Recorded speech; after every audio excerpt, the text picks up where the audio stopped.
けど久しぶりにバイブス上げてこう嬉しそうできる追加 Hello, everybody, and welcome back to another episode of the Castaway Anime Podcast. I'm Neon Manta. And I'm Crunchy Bagels. And we're back talking Jujutsu Kaisen, wrapping up our discussion of Season 1, Episodes 14 through 24. And if you want to see us talk about Jujutsu Kaisen 0 and Season 2 down the road, then go ahead and like the video and subscribe so you don't miss an episode. Grab a drink, kick back, and listen up, because this may take a while. So, last block we were both pretty warm towards the show. I think you a little less than me. So I am interested to hear, how has your opinion changed this block? Because there's no way it hasn't. Well, you're right about that. No It's changed. I don't want to say dramatically, because when you really look at the first half of the show and the second half of the show, while there is a quality gap and that this one is better, I hesitate to use the phrase like way better, because that would imply that the first half was like bad or unmemorable, and it's not. It's very much serviceable.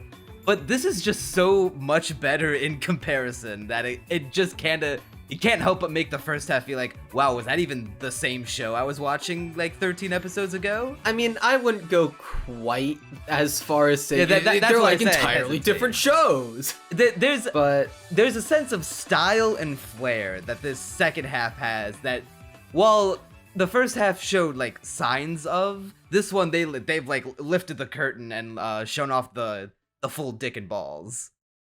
I feel like this is the point where Jujutsu Kaisen has finally like carved out an identity for itself in a way, as well as making the main characters, specifically Megumi and Nobara, finally really interesting, especially once we get to the final arc of this block of episodes. It only took them 20 episodes to do it. It's simply swapping my position for that of my opponent's. The Boogie Woogie! By the way, clapping my hands is necessary to activate it!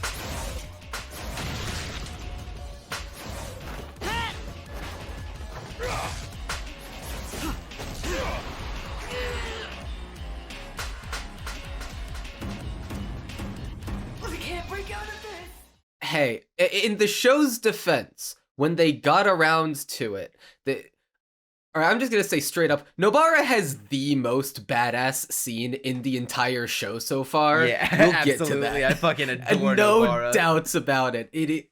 I was popping off that entire scene. Yeah, Oh yeah, and this is the first part of the show that I haven't seen before. I made it up to, I think, episode 18, my first time watching the show. We'll get to all the Nobara stuff at the end, but right now we gotta start from the beginning. With the whole, it's a tournament arc. We got the what was it? The Kyoto inter-exchange school battle, whatever. I'm not sure what the official title for it is, but you roughly got the gist of it. I was going into it expecting it to be more of a tournament arc, but it's really just an excuse to have our group of students battle another group of students, and it's more like they showing off their powers and philosophies, but not exactly having a battle to determine the best or to like reach a big goal, because that kind of gets uprooted halfway through when they get attacked by the plant curse. Yeah, the idea behind the school battle arc thing is mostly just to be like, hey, here's some cool characters, here's some cool powers, they're probably gonna show up again at some point. It's basically a whole lot of setting a foundation for the show to build upon, in my eyes. Because I would be shocked if they didn't reuse a whole lot of these characters in the future. Yeah, we've got what was it? 6 well, I was not 6 new ones, because we've seen Todo and Mai before in the last one. I will say though, now thinking back to their introductions where they just kind of shit all over Megumi and Nobara, and kind of they gave off a bit of a not very strong first impression. Like I remember, I don't know what you're talking about. Todo's introduction was fantastic. I loved him immediately. I was into the idea of him, but I was worried that, oh no, are they gonna like lean on this in the most annoying way possible? I'm happy to report they did not. They did the exact opposite. they went in like on that spectrum, they went the opposite way and made him fucking hilarious. Todo has to be one of my favorite characters in the entire show. He not only is he an incredible character on his own, but his dynamic with Yuji is, oddly enough, when he's like kind of, I wouldn't say the most likable, but like one of my favorite dynamics he's in the entire show. And it's probably the best dynamic in the whole show, right? Just by default. You know what? Yeah, I will go. Name a better one. It's hilarious. I'm trying. Do you want to go into the Todo lore, or should I? Sure, go into it, man. All right, so here's how Todo won over the Manta. So last half, I was worried about like, oh man, is he gonna be like this weird, like lusting after women character? Like that's gonna be his whole personality, like asking literally every guy he comes across, hey, what's your ideal type of woman? And then if he doesn't like the answer, he'll just beat the shit out of him. We get that flipped on its head, where when he well, first we establish that he is in fact the strongest of the students there. He is definitely the best of the Kyoto guys, and we think he might be even above Yuji's level at this point, but Yuji is actually able to hold his own pretty decently against him. He doesn't outright body him. It's probably implied that he is still slightly stronger than Yuji and could kick his ass if he really wanted to, but at the very least, that implication is definitely there, because the part of the reason why Todo didn't kick his ass sooner is because, as we'll get into, he wants to nurture Yuji. He wants him to get better, and so he's training him in the middle of the fight. And the reason that he's training and nurturing him is because when he asks him, hey, what's your ideal type of woman? He gives the word for word exact same answer that Todo gives to Megumi from the last half, where he's like, oh, my type of woman? I guess if I had to pick, if I think about it, a tall woman with a big ass, kind of like Jennifer Lawrence. Like, even the same woman that they use as a basis of what they think is a tall woman with a big ass is.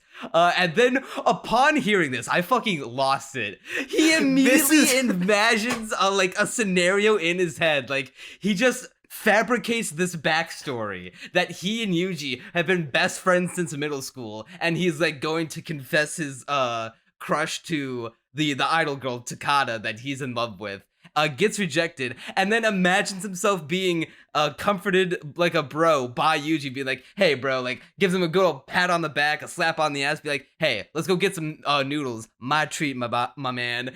And he's like starts immediately shedding tears, and I was in stitches.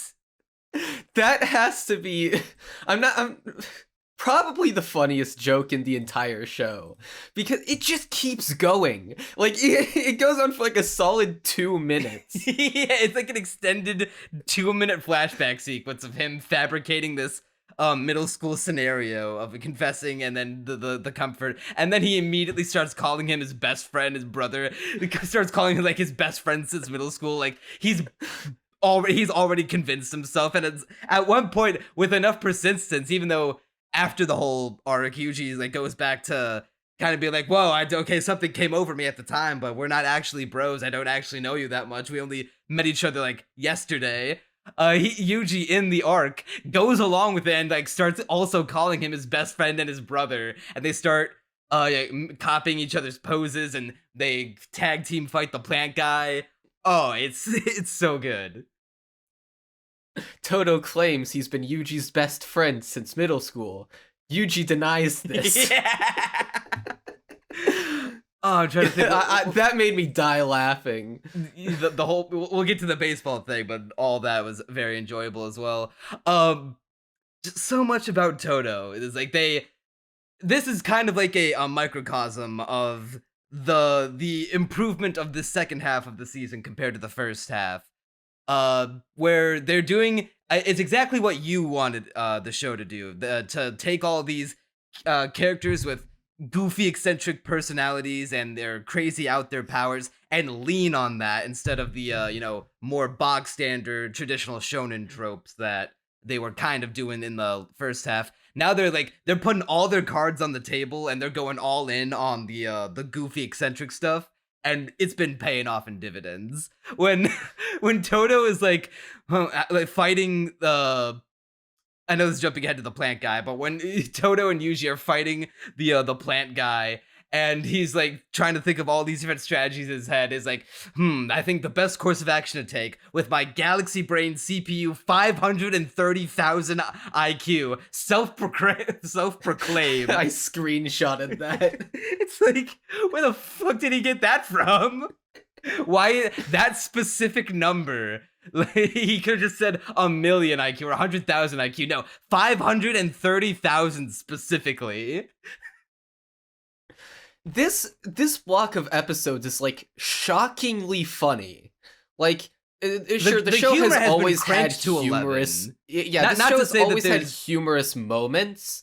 Yeah, but this block of episodes, it just like it's not an outright comedy anime. Yeah, no, obviously, it's not like but there's it will- a joke every single episode. Or like you're gonna be laughing, like they're gonna be in stitches every like half an episode. But when they do want to tell a joke, it'll like 9 times out of 10 it'll make you laugh and laugh hard at that. Yeah, this, like, every time Miwa says hello, useless Miwa here, I just die laughing. It's And such a she good says gag. it twice, and each time is a fucking banger. It's amazing. Oh my god! And I guess we'll save the rest of Toto's stuff for when the plant guy invades. But we talk about the other members of the Kyoto school. Yeah, and that'll probably get us through all the fights that happen in the first, or I guess the first majority of this block of episodes. Yeah, we've got yeah, in Yuji addition and to- Todo are facing off. yeah. We've got Mai is gonna take on Maki, but before that we have some other fights going on. We've got the panda versus Mechamaru, who is a android being controlled by a dude like far away.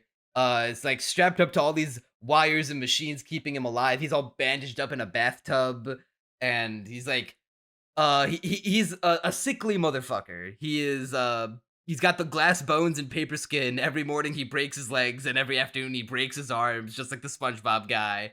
And he has to pilot the robot, and he goes after Panda, being like, "Oh, I despise the world. I didn't choose to become a jujutsu sorcerer. I had it thrust upon me at birth, and it's not the life I wanted. But if I'm gonna do this, god damn it, I'm gonna do it, motherfucker."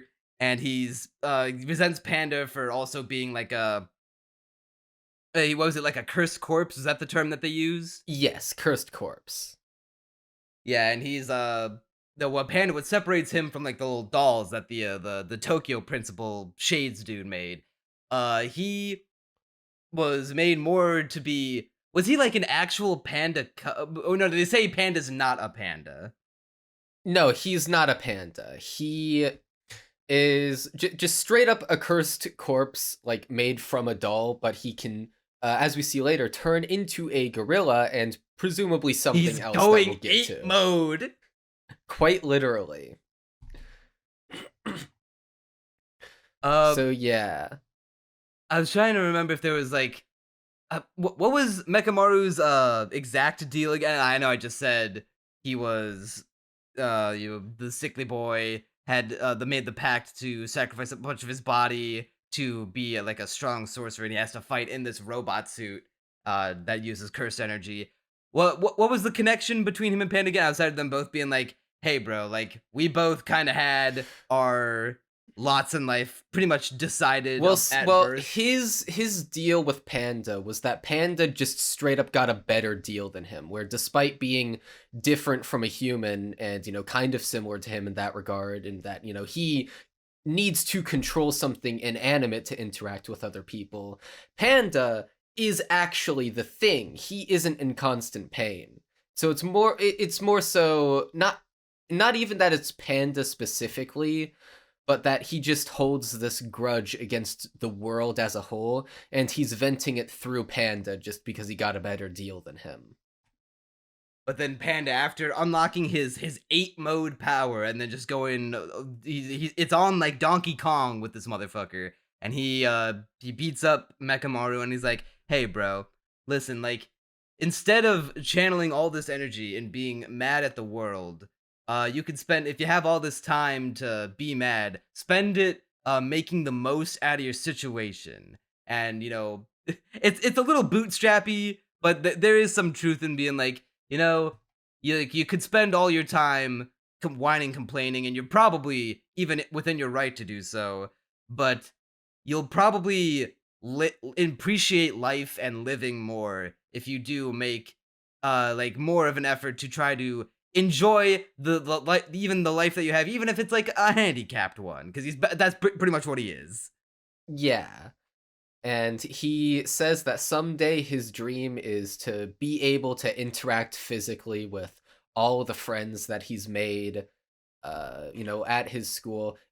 He's a very easy character to root for, even if he does have a grudge against the world, because if anyone is gonna have a grudge against the world, it's Mechamaru, who literally was thrust into a situation of constant and never-ending pain.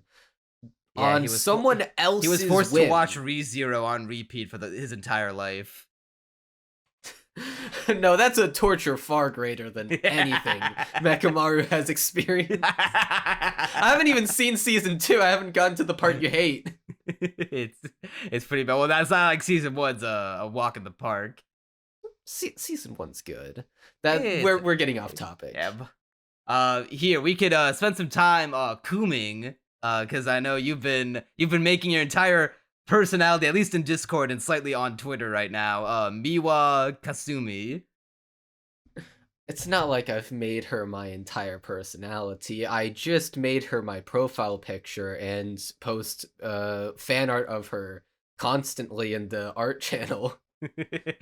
And even it said on Twitter, and I quote, "I have a problem. I can't stop thinking about Miwa Kasumi." I didn't say I Jujutsu couldn't Kaisen. stop thinking about her. I just implied that, okay? Didn't you literally say in your media thread, "I have a problem"? I did say I have a problem. I was being a little exaggeratory. A little. Now, yeah, I know this is a rhetorical question for me, but I just want to I pose it so you can explain yourself. Is she best girl? I was gonna come up with a joke, but I couldn't in time, so yes, she is. And she is definitely the cutest one. Maybe not necessarily maybe the hottest, but most certainly the cutest girl in the show thus far. Well, see, I'm one of those cute is better than hot people. So, get owned. It could be a test. I mean, you put cutie like her in the pajamas like we see in the little omake thing at the end of one of the episodes. Then then the two parts of the Venn diagram overlap with each other. So that's when that happens. But as far as the hottest character, it's a back and forth between Maki and Nobara for me, because Maki is like literally someone took every aesthetic of a character or that would appeal to me specifically and slapped it onto her. Green hair, glasses, cocky attitude, good with uses a weapon. Yeah, the only thing she was missing was that yeah, I can't think of anything. She's right not missing now. anything. She's Yeah, just perfect. Yeah, she is the ideal peak feminine form. But no, they don't give her as many cool moments. At least not relative compared to Nobara, which we'll get into later. But Nobara was pulled out in the late game, but she's a late entry contender. She was always pretty cute thus far and had her moments, but now they just made her very very good. They gave her like what is the they most gave her hot badass steroids. moment, They gave her a hot but badass also, steroids. yeah, just one of the best moments in the show. Like, it took my breath away. We're hyping it up, but I'm not sure if we can get to it yet. Not It yet. would be We it gotta would be save a before we rabbit blow our hole. load. So Miwa, it's Miwa kinda owned. Kasumi. What do you mean? Oh, yeah. Yeah, what do you mean? Yeah, on what do the you mean, regular. kind of? Oh, she. I thought you it's not meant like in she terms literally of- calls herself useless twice. I thought you meant gets completely owned in terms of the best girl competition, but if we're No, talking no, about no, not- in the not context that. of the show, then Yeah. yeah, that's her entire job. It's a She's shame. so much of a 'cause, jobber, jobbers can job her. to be fair, she's only been jobbed once, and well, she got jobbed once, but then she just got hilariously. She's not an pranked. actual jobber because after her first actual job, the show relegated her to her proper position of as a joke. the butt of a constantly- joke. always the butt of the joke. So the reason why Miwa Kasumi is the cutest girl in the show and why I'm obsessed with her is because it's not even just her appearance, although she would have won on that basis alone. It's that her She personality. does have a beautiful shade of is light just- blue hair, Yeah. It's and amazing. she's constantly so wearing cute. a suit. Dude, she rocks that suit. She Not she in looks. terms of aesthetics. She was the prototype I mean, yes, in terms of for aesthetics. But Mappa making the suit character designs for not Jujutsu Kaisen, Chainsaw Man. She But, looks like she could fit right in. it's not even just that it suits her aesthetic, even though it does. It's that it contrasts so hard with her completely dorky, constantly wavering Ineptitude. ineptitude. Yeah, there's nothing in her brain. How is she even alive? Scientists ask themselves this every day. If I could throw only one piece of criticism at her way, is that compared to even just like the Kyoto students who get introduced, she kind of has an uninteresting move set. Like her whole thing is that she's a quick draw samurai girl, and like don't get me wrong, her having a sword does make her even cooler. But then, that's the thing I was gonna say that was missing from Maki. Instead of using a big long spear, she should have been using a sword. She literally takes it from Miwa, thus asserting her dominance as best girl. You know, even with her sword taken from her, Miwa is best girl because she is completely pathetic and inept, and also because of her looks, but also because she's so inept. She's just so Miwa fun. Kasumi recently had her mangoes taken from her. Mai Zenin recently discovered that she actually doesn't hate mangoes. When will the It's like- bullying cease? Even in the little omake thing where we see her in the pajamas, when she's going to get her late night snack of her edamame that she kept in the fridge, the witch girl and Mai are eating her food. There is no justice in this world. And that's what's so lovable about her. Like she ends up getting like cursed with Inumaki's voice, and so she's asleep throughout most of the latter half of the big tournament. She doesn't contribute a damn thing. More useless than Sakura. Maybe even Orihime. Dude, being more useless than Orihime is an accomplishment. But you know what? Miwa rocks that. She's just She such a owns it. to me, Miwa is like the perfect side character in a way where if she doesn't end up being like a big force in the show, you understand it. You don't really hold it against the show, but she could totally come back and you'd be excited to see her. But also she has like just the right amount of personality to where you immediately love her and laugh every time kind she's of on hoping screen. that like I feel I like want it's her to inevitable come because back. everyone's going to have a badass one, because we've already seen it by the end of this half of the season with Megumi and Nobara, but I kind of hope that she, like, the one joke is that she doesn't get her badass moment and she does just become a jobber. Yeah, that would be funny. Like, fucking Sukuna finally gets all 20 fingers, like, revives completely, and Miwa's like, alright, I've been keeping this a secret the whole time, but I have this one final technique, like, this greatest Night Shadow sword swing that even, like, Gojo and Sukuna themselves couldn't, like, deflect head on if they wanted to, and then she just gets owned anyway. Or like she's about to, beat the bad guy. She's about to have her moment in the spotlight.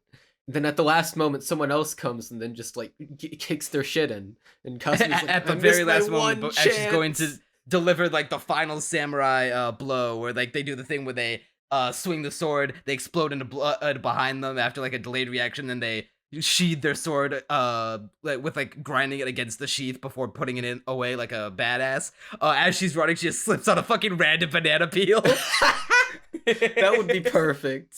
And then like a bunch of cartoon sound effects as she's like sliding away. She does the goofy scream like yeah.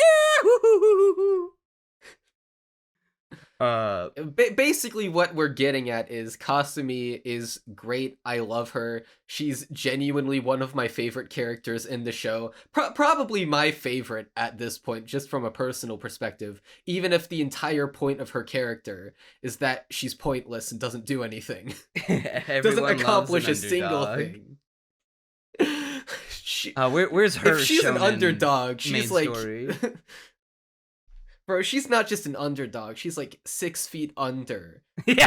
Like final layer of the abyss.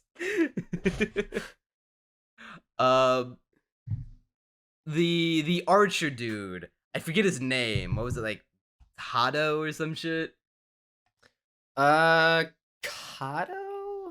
They are like Probably. Kado's actually kind of sounds right. I'm Let's call him actually Blood Archer Boy.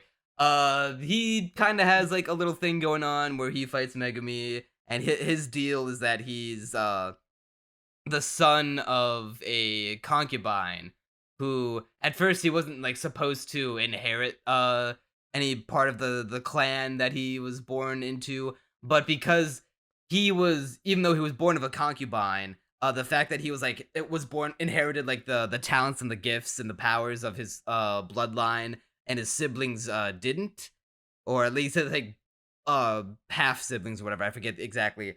Basically, of the children that he's related to of his generation, he's the one who got like the gift. So he's like, well, why could I be in the clan but my mom can't be? And the clan's like, cause your mom's a whore. And so he's like, all right, I'm gonna show him wrong. I'm gonna join, and I'm gonna let my mom join in. I'm gonna honor her honor, I guess. It was all right. It was pretty basic. We don't get too much into it, but he's probably one of the less interesting characters we're introduced to. It kind of reminded me of because we just recently covered the end of the Soul Society arc of Bleach, but it reminded me of how we got an extended flashback of Soy Phone with Yoruichi, because this is like a kind of similar thing. Maybe not necessarily in their circumstances, but more of getting a flashback to a side character of why they're doing the things that they're doing now. But I feel like Soy Phone, we got it just long enough to understand why she has this deep-seated grudge against Yoruichi, and how it's more layered than, oh, I'm gonna be a better Flash ninja girl than you ever were, Yoruichi. This one was just kind of short and basic, and it's like, we don't have like extremely short. It's like, Short all right, is we've given you underselling it. the minimum baseline amount of acceptable backstory so you can get what he's about. Now watch him do blood archery shit against Megumi, because this show is very, very action heavy. It's a dense motherfucker. I mean, hey, the action's really good, so hey, play to your strengths, I guess. Yeah, and then the witch girl is a witch girl. She fights Nobara, and I do like her aesthetic because she's blonde and she rides a broom. She was missing the big pointy hat. She needed a big pointy hat with a little bend instead To be of going fair, straight up. with it has her a little hair, her hair wouldn't fit. Actually, No, maybe if you do like smush a them comical together. witch. Yeah, if you squish it together, then put the hat over, and then when she takes off the hat, they like poof and go like that'd outward. be fucking hilarious. Now I want that. Yeah. That'd be hilarious. She's, as far as powers go, kind of on the Miwa tier of pretty boring. She just has a broom and flies. Yeah, her role within her team is to basically be up high, scout, look for all the things. Just look for the things that the other people can't see. And as a character, She's once a again, one of the cringe-ass, less whiny interesting- femoid who hates the patriarchy. More than that, she is a simp for Mai, who is far more interesting than her. So I mean, Barbie is in fact her movie of the year, and she has seen it 3 times in theaters. yeah, although even then, that entire rant was just in service of her telling Nobara how hard Mai has it, because the reason why she has a grudge against Nobara is because Nobara does not like Mai. And it's like, how dare you not like Mai when she has to go through all these struggles of being a member of one of the big clans of Jujutsu sorcerers, but having to not only match up to all the expectations of just being a member of the Zenin clan, but being a woman on top of it. You know, it's hard, and it's hard enough for women in society to be you can't just be strong, you gotta be cute, but you can't be so strong that you are it diminishes your cute factor, but you also can't be so cute that diminishes how strong you can be. You can't focus on that and let yourself get weak. And that goes doubly for Jujutsu sorcerers, who have to, both be strong, or mainly they have to put the emphasis on strength, but then also just be cute in general. So that's why, on top of all the expectations that Mai has, and she has to deal with that upstart Maki who fucking dishonored her and the clan by leaving, despite having no inherited ability. It's like, ooh, that gets her mad. That gets her whining. But then, based Tradcath Nobara. I don't know why I threw a Tradcath. It has nothing to do with that. I was just using the. I was just saying words. Tradcath Nobara.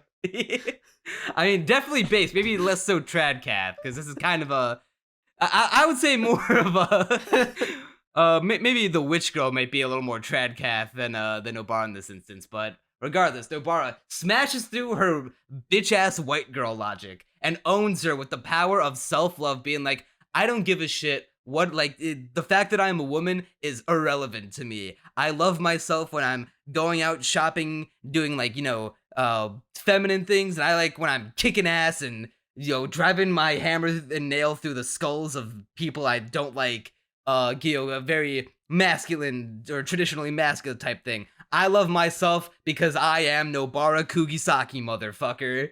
And that was the first of 2 based Nobara moments in this half of the season. Although I think the real star of the show in that episode is the Maki and Mai duo fight. I fucking loved that. So you can take deal this with So the deal with Mai and Maki is that they were both birthed to, I think, the Zenin clan. Yeah, the Zenin sure clan. It was that one, Zenin clan, and basically Maki and Mai, they're both women, so they can't become the leader of the clan, or the heir is supposed to be the man with the powers. And so so that's the Tradcath view that I should have probably alluded to. But Mai does have the powers, but she ain't a dude, so she's not gonna inherit it. And Maki just straight up just does not have the powers whatsoever, and so they're both supposed to be just servants within the family. They got the gift. Well, one of them got the gift, but can't really do much with it if they're to follow the rules of the clan, and the other is basically seen as useless. And Mai she took those views and basically went you know what, fine, fair enough, I can play by your rules, I'll just sit here not doing anything. She's very meek and not able to stand up for herself. But Maki, on the other hand, is no, fuck you, I'm gonna do what I want. And she was always the more confident one, the one who had a stronger will, a stronger conviction. And seeing that, Mai is pretty much self-loathing because of it, where she even tells Maki, why wouldn't you fall down the hole with me? That's such a powerful line. I really love the perspective that Mai takes, where it's not just that Maki, it's not because Maki's just a naturally braver person than Mai, because when they were both kids, Mai was terrified of the curses and didn't want to, even though she had the power to become a Jujutsu sorcerer, didn't want to, just go so she wouldn't have to deal with the big scary monsters.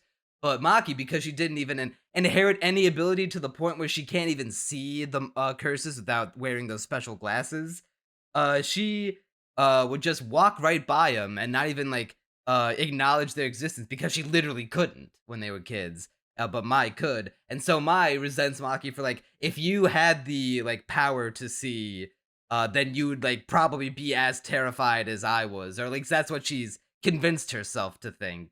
She doesn't have any hard evidence of that, and we see that Maki is just as like fearless of the curses as a teen than she is as a kid. It's so. not even just the curses. It's the idea that Maki, she's brave against the curses partially because she can't see them. Although when she puts on her glasses, she can see them. Well, I'm talking about when they think, like that whole thing when they were kids.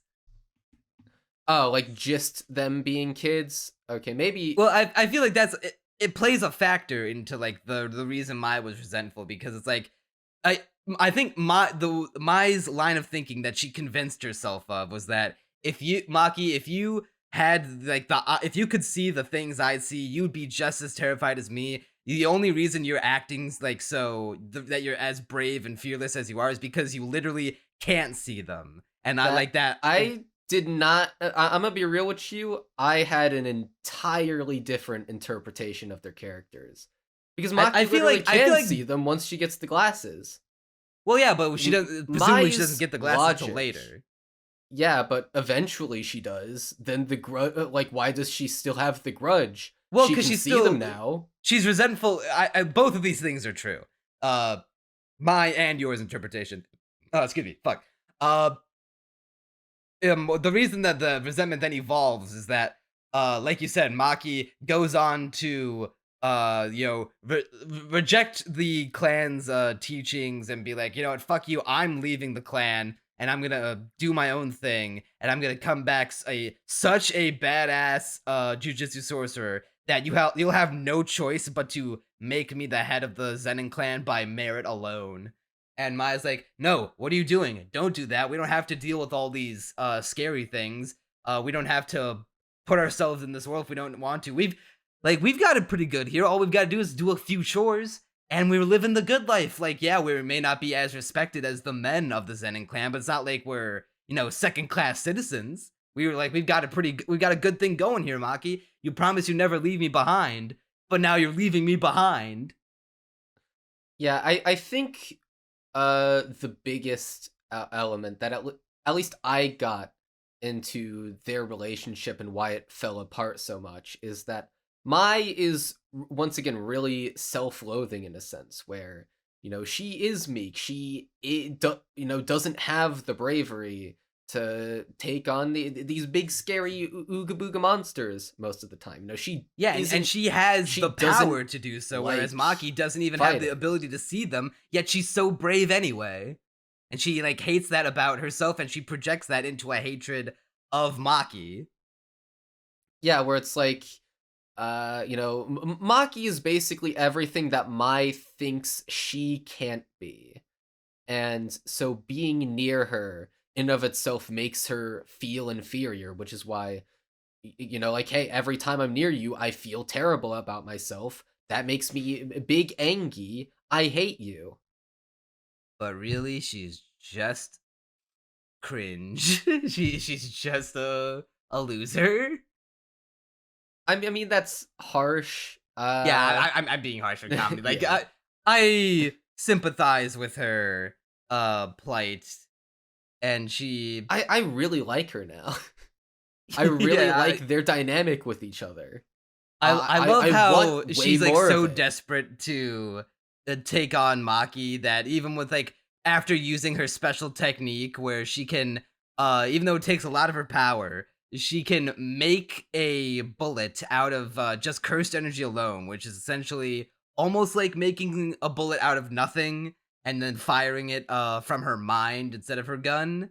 And then she's like, "All right, that's it. I've done it, Maki. I've beaten you." Maki just straight up catches the bullet. Like, doesn't even deflect it. It's like right in front of her forehead, and she just catches it. And Mai's just like fucking so discouraged and heartbroken from that. She just goes like full panic mode and just starts swinging her gun at her just to try to like knock her down and beat her up. But then Maki just owns her anyway. That entire fight was really well done because it's a very unique fight in the context of the show, where Mai has a gun and is trying to fire at Maki. Maki does not have any ranged attacks whatsoever, can only hit her with the sword she has that she stole from Miwa. And so there's like a lot of like rotating camera shots in Mai's perspective of looking into the trees and trying to see where she'll pop out next. And she can't keep up. Yeah, because Maki's just so fast and so adept at melee and running around and being speedy. Just a very creative fight overall. Was that all 6 of them? We got Miwa, Todo, Mai, Mekamaru, Blood Orchard Guy, Witch Girl. Yeah, okay, that was all 6 We of them. didn't talk about Miwa versus Maki, but there's not really much to talk about to begin with. Maki owns her, the end, and steals her There sword. we go. That's pretty much it. Yeah, but I guess we did sort of skip over some of the plot points to do with the fights, which is that the stakes are that if you do well, you can get promoted to be a first grade, and B, the other team is told to kill Yuji, just straight up murder him. Yeah, once Yuji is reunited with his friends who have a less than stellar reaction. That scene was so funny. No, I love the direction they took. I do love that they're not like overjoyed or like outpouring emotion, but they're just like, what the fuck? Because okay, to add some context back in, Gojo in his infinite wisdom decides, you know what, we need to surprise them. And so he has Yuji get in this like suitcase or whatever, this like little box that Gojo's just taken with him. And the two schools get together, they're discussing the tournament arc that they're about to embark on. And then at the last minute, Gojo's like, oh, by the way, there's something special in this here box. And Yuji pops out. And he's expecting like shock, awe, applause, joy. And then like the other team is completely uninterested in him. And Nobara and Megumi they're just so stunned that they don't know what to do. And like, the not other even three joy. don't care because they never even met him before. The other three are just confused. It's like, oh wait, is that the guy who died? Neat. I was a little sad that, even though I was just saying that it's funny that it wasn't like an outpouring of emotion, like a big touching emotional scene. It was a little, because we get a tiny little glimpse where Nobara is like a little mad at Yuji for like, when were you gonna tell us that you were back to life, huh? But then you could see the tears welling up in her eyes that she did, like she really does care. I was hoping for like maybe a little bit more of a. Yeah, I feel like what we got was fine enough. Yeah, it's definitely not a big deal at all. But now that pisses off the Kyoto principal. That is like, what the fuck? I thought Yuji Itadori was dead the whole time. All right, boys, change of plans. Winning the Kyoto game is now second priority. Number one priority: kill Yuji Itadori, kill the vessel of Sukuna, and we're gonna do it not just by having all 6 of you guys target him. We're gonna do it by I'm going to cheat. We're gonna rig the game. So instead of sending out a second grade curse, we're gonna send out a semi-first grade curse. That's going to act as either it's going to be so strong. What was it that Yuji was going to be overwhelmed by it, or that because I know that they had a little flute thing that they intended to use to control it and use it against Yuji, or was it that everyone else would be so distracted by that's like, whoa, that's not a second grade, that's a semi-first grade. I think it was to go at basically by because obviously there was the flute to control it. I think it was basically you could hide it whenever necessary, and then sick it on Yuji and overwhelm him.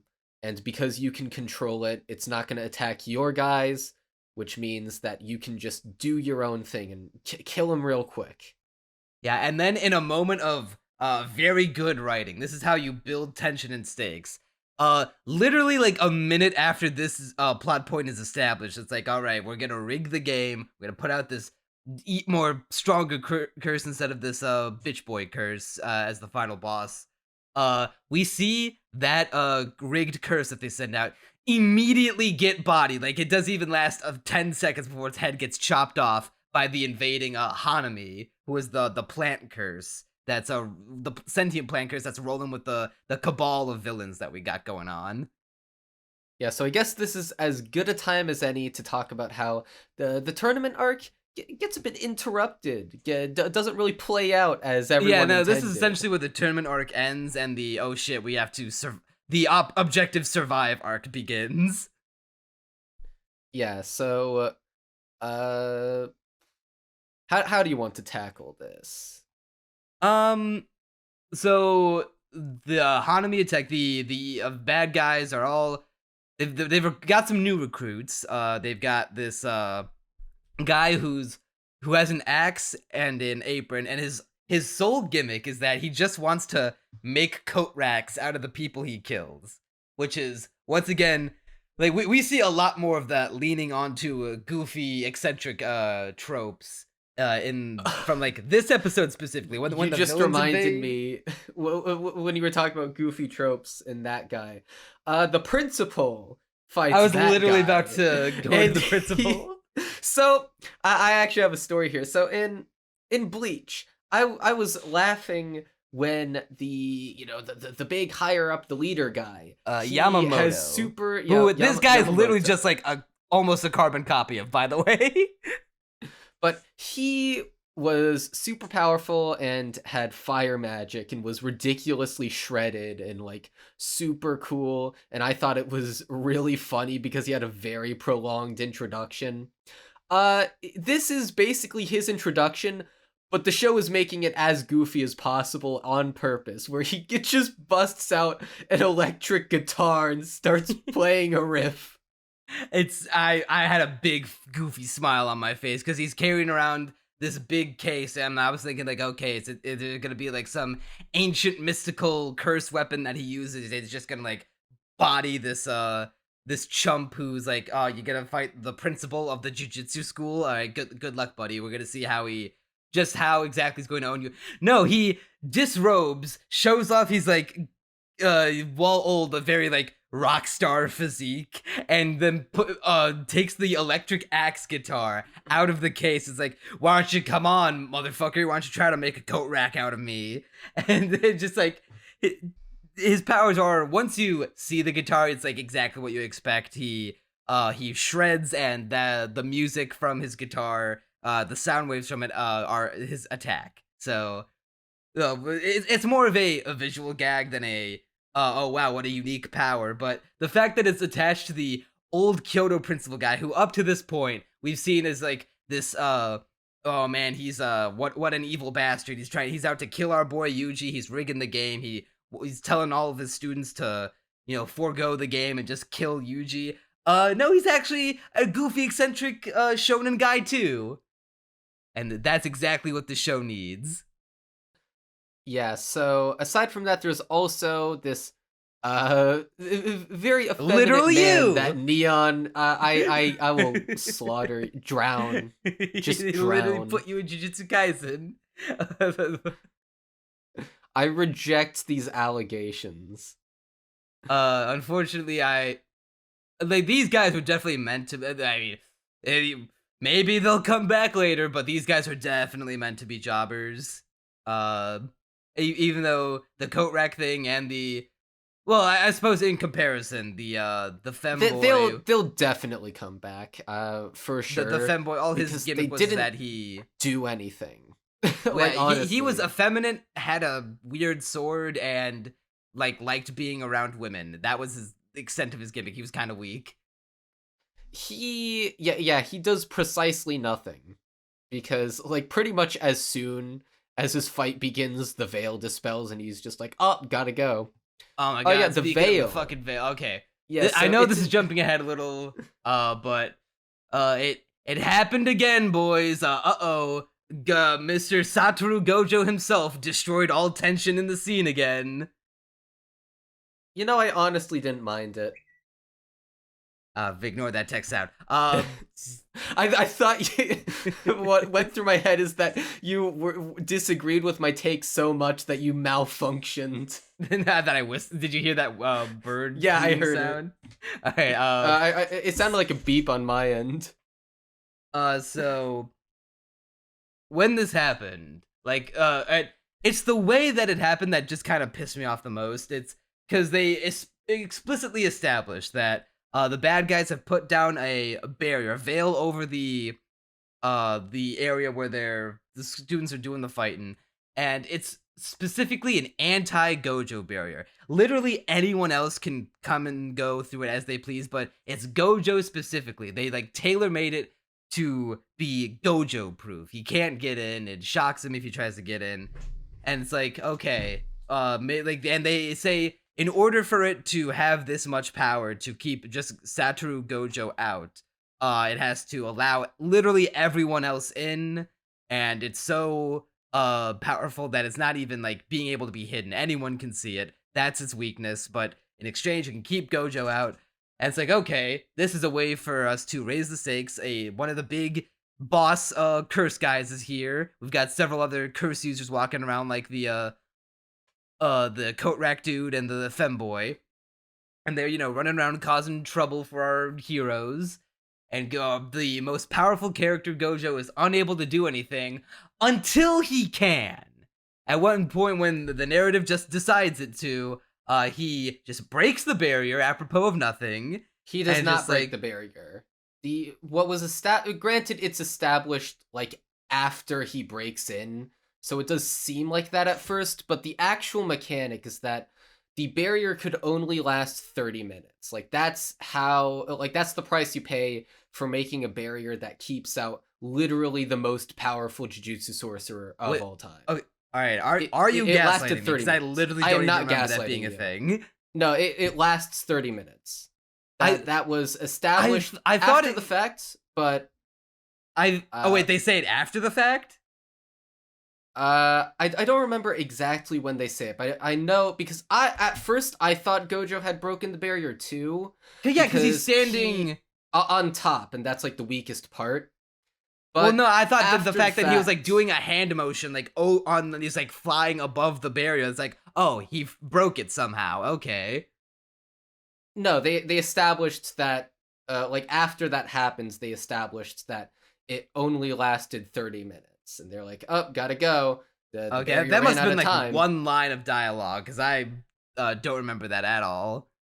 Because if there was a time limit, I would have sworn that all the other characters who were inside would have been like, all right, well, I can't afford to waste too much time with you, so I need to finish this quickly. Like, I don't remember. Well, no, they Hanami didn't saying have that, to.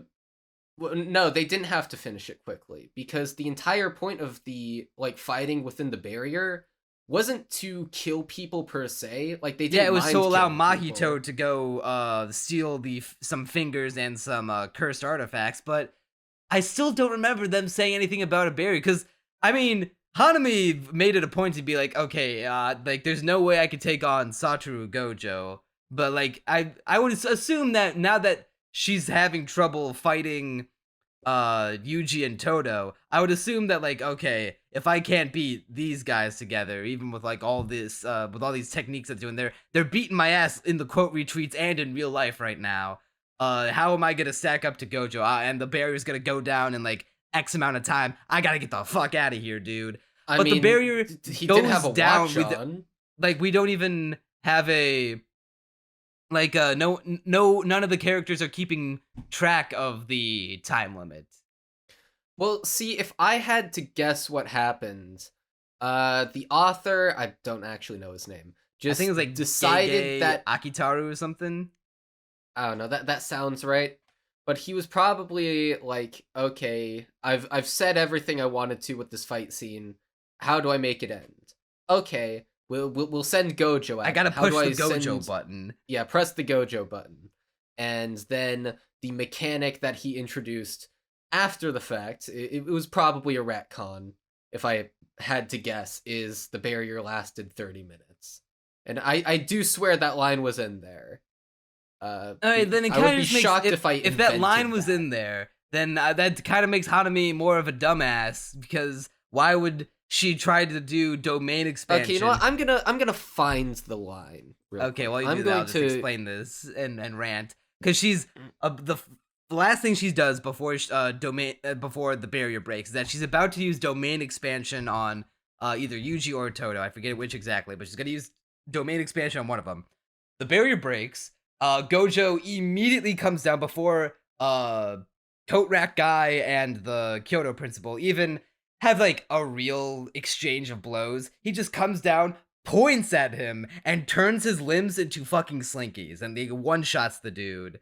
And he even makes a point to be like, oh, well, after the barrier's broken, he's like flying above everything, get a bird's eye view of the situation, and being like, okay, I see the plant curse that carried off Jogo, the volcano guy from the last time we fought. So I could go after them first, but I see Yuji and Todo have got this one, so I think I'll go take on Coat Rack guy instead. Okay. But then he explicitly states that, like, all right, we got to get that sentient plant curse, and I think I'm gonna get a little rough with them. And so he uses his hollow purple technique, where he combines the infinite power red that I forget the exact designation of which one, but the infinite power of red that uses the concept of affinity and pushes you away no matter how far you are, and the infinite concept of attraction of blue that pulls you in no matter how far you may be, and mixes them together to create hollow purple, which I had to look this up so I can understand it more, because the first time I watched it, it just looked like a big fuck off like energy blast.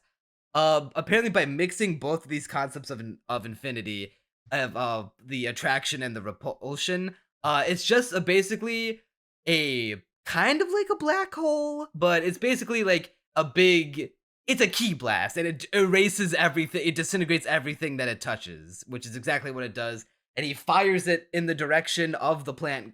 I imagine the curse. explanation of how it works is probably later on in the show, because this is not anywhere in this block of episodes.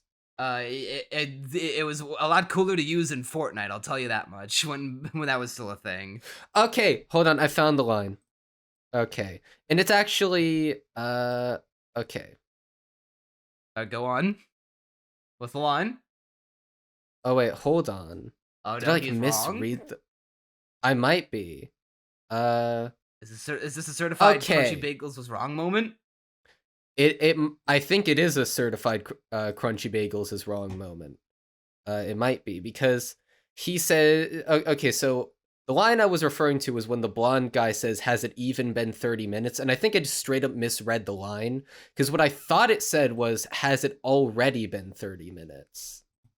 Oh no, I think he was complaining that, oh man, the barrier wasn't even up 30 minutes, like implying that, like, Yeah, that's what I think it didn't even it take is, 30 minutes for rereading the Gojo to line. break through it.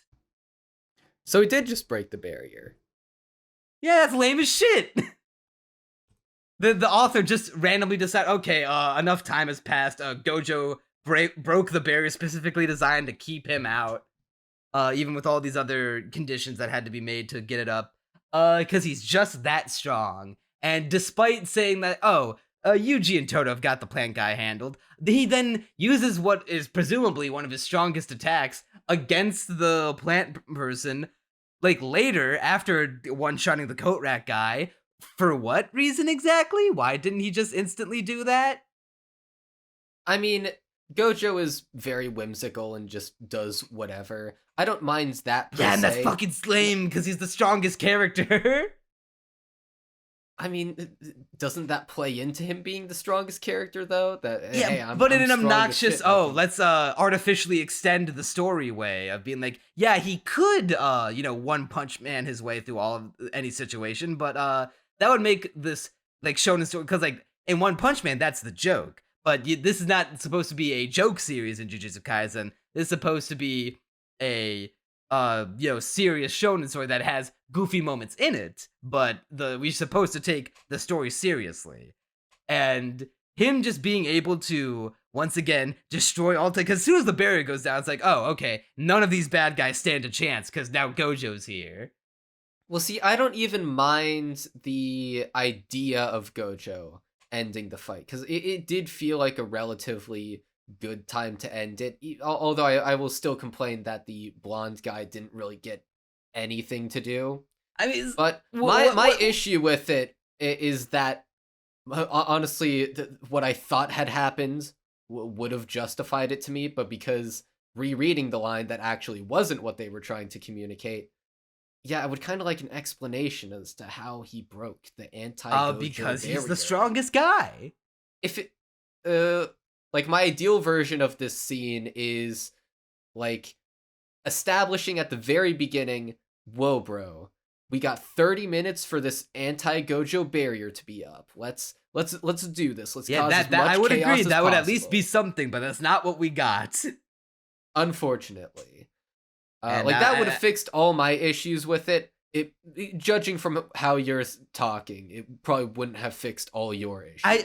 At the very least, because like the thing about that is that they could, what is 30 minutes in Jujutsu Kaisen? It's like, this planet Namek will be destroyed in 5 minutes, and then like entire episodes pass. Where even if you add up the runtime of those episodes, like where Goku and Frieza are fighting, exchanging blows, it would far still exceed 5 minutes. Like you can't even use cinematic time as an excuse.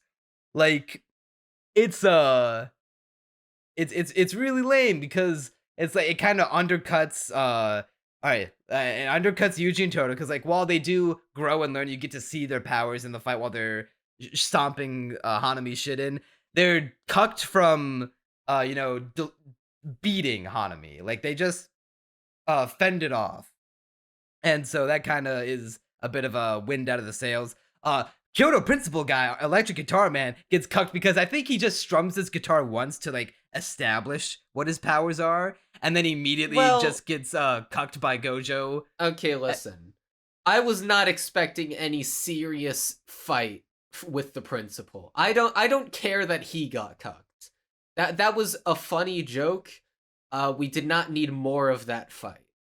So I'm gonna hard disagree with you on that one. I would like to see a little bit of a clash. Why I appreciate the joke, don't get me wrong, but it does kind of take the wind out of even the principal sails. Be like, oh yeah, we've spent all this time, showing that he's like this frail, old mystic looking geezer, but in actuality, his power is that he's a fucking rock star. Too bad you're not gonna see what that looks like. We'll show you the image really of it, but we're not gonna show you like him actually in action.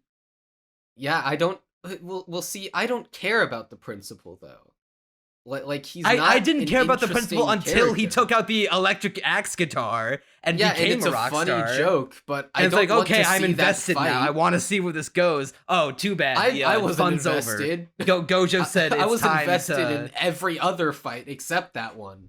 I just thought thought you it was couldn't a get funny invited. You joke. couldn't get invested in the fight because it wasn't a fight. Gojo showed up and he Gojo'd all over the place. Yeah, but I didn't want. I didn't particularly want to see the fight. I don't feel cucked at all. I felt a little cucked.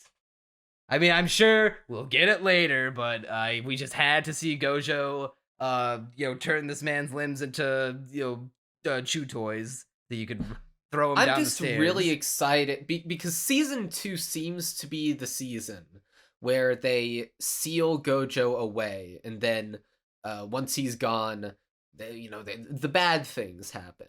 And I am just please seal I am Gojo very away. excited for that moment because obviously it's a little lame that he breaks the barrier for no reason, like no established reason whatsoever. But he broke the barrier at that moment in time because the author said so. But at the same time, like the reason why I don't mind him, sweeping up the fight at the very end in concept is because it will eventually pay off in the we sealed Gojo. How are we even gonna do anything? Oh no, they're going to, we're severely handicapped now. They did do that with the barrier. Like obviously they did like take Gojo out of the game for good, but in this situation, Gojo has been removed for at least temporarily removed from the equation. He cannot interfere, so he cannot just waffle stomp all over the bad guys. That gets undone. Like, as soon as the barrier goes down, it's like, oh, okay. I think that's no less character an is going to issue die of except the for maybe the barrier bad guys. existing, and more so an issue of the barrier's mechanics being poorly implemented. I hate saying this because I want to like everything about Gojo because like I like his design, I like his demeanor, I like that because he is the strongest guy, he is very aloof, and that if he wanted to on a whim, he could just take out the entire higher up society of the Jujutsu sorcerer world, but he chooses not to because like nothing's really gonna change. You're just gonna swap out one group of old farts with another group of old farts, and we gotta establish a new generation with a new line of thinking. That's how he's basically starting his own cult, but the good kind of cult. But twice now he has been put into a situation where there is no tension, and he's going to establish that when Gojo's around, ain't nobody gonna die except for the bad guys. The bad guys are incapable of holding a W. They will only catch L's. And for that reason, it is why Gojo is my unfortunate least favorite character of Jujutsu Kaisen. God damn, your least favorite. I hesitate. It's not like an Orihime situation where it's like, because they make her out to be so useless, like even despite her occasional charming moments, I just can't help but be like, I don't care for you when you're on screen because the narrative has not given me a reason to care about you. Like, the narrative has given me a reason to care about Gojo. It's just the wrong reason. Because now when Gojo's around, I'm like, I'm not like, oh, here comes a waste of space. Here comes, oh no, the space around everything around Gojo is in danger. And the narrative is in danger. I still have hope that this will be resolved in season 2. I mean, TBH.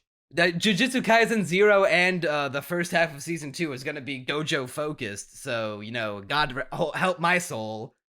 Oh no! Hopefully, he'll overcome his Gojo phobia. Hopefully, he was not always like the most overpowered guy, and we got to see the rise of him becoming the strongest sorcerer. I hope that's the angle that they take, because if he is as overpowered in 0 and season 2 that he is now, I feel like, well, what's the point? What was the point of seeing? He has to be overpowered at least for the first part of season 2. Then they presumably well, it's like, seal him away. Yeah. Well, I meant like no, in the future, because like it's a flashback. And it's like an extended flashback sequence. For 0, what you're saying makes sense. Yeah, but like in the first half no, what I'm saying for the first half of season 2 is also a flashback. Like the first half of season 2 is also a flashback? Yes, it is. Have you not seen the posters for JJK season 2? Or like any clips or anything? I'm spoiler proof, remember? Okay, well, spoilers, I guess, if you were immediately wanting to see the adventures of Yuji, Nobara, and Megumi and the gang, too bad, it's the Gojo, it's the Gojo show. And then he Gojo'd all over the place. Yeah, so, I've got my Gojo rant out. Comments can be, feel free to disagree with me and revel in how wrong they are, but, back to the Hanami fight. This is where the Yuji and Todo dynamic is sent into gear 11. Yeah, so Hanami's deal is that she's a she's the cursed spirit for the earth, and a climate change activist, it seems.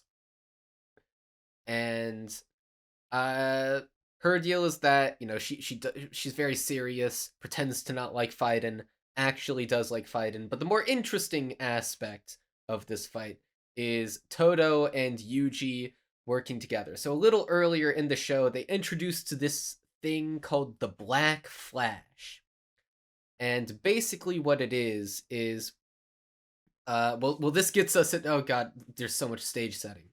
So basically, Yuji's issue is that his cursed energy has a lag to it. And at first it is set up as like a good thing, but Todo sees this and he's like, listen, there's a time and a place for your cursed energy time lag.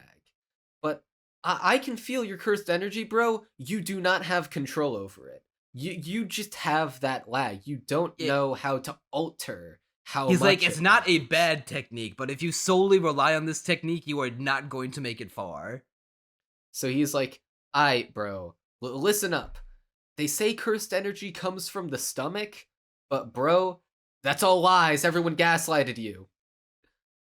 I'm trying to scroll in my notes to exactly what he said, because I know I quoted He was making a point where it's like, all right, listen, Yuji, like your issue is that you are channeling cursed energy only into specific parts of your body, and that's what's causing your lag, because you're making it send to one part of your body instead of having it send through your entire body. So what you should do is to learn how to they use like an ingredient metaphor with cooking, where it's like you've just been throwing in ingredients without even tasting them and making a stew out of it, but now you're like getting a taste of what your curse energy can do when it's applied throughout your whole body. You understand the ingredients that you're using now. You know their strengths and weaknesses, and that way you can know the extent of your abilities and what you can do with them. And through that, I'm going to teach you the Black Flash. So the idea behind the Black Flash is that if your curse energy hits within 0.0000001 Like seconds, a trillionth of a second, which is insane. I did not count all the zeros. But basically, if it's like pretty much instant, you get an attack that is 2.5 times as powerful as a normal cursed energy attack. And you can basically, it's very hard to do, very unlikely. Even super good Jujutsu sorcerers have trouble doing it. Nanami Kento is the dude who has done the most of them consecutively, and I think he only got like 4. Yeah, which like, Yuji then I does. was a little I understand why they did this, because they're trying to have their, rule of cool shonen moments, like, whoa, look at how cool Yuji is. It was a little lame that immediately after learning about what Black Flash even is, and then using it for the first time, he then immediately matches Nanami's world record of doing 4 in a row. It is a little eyebrow raising. For some reason, I expected them to stop at 3 and be like, all right, listen, he just got a lucky break, but he ain't matching the record.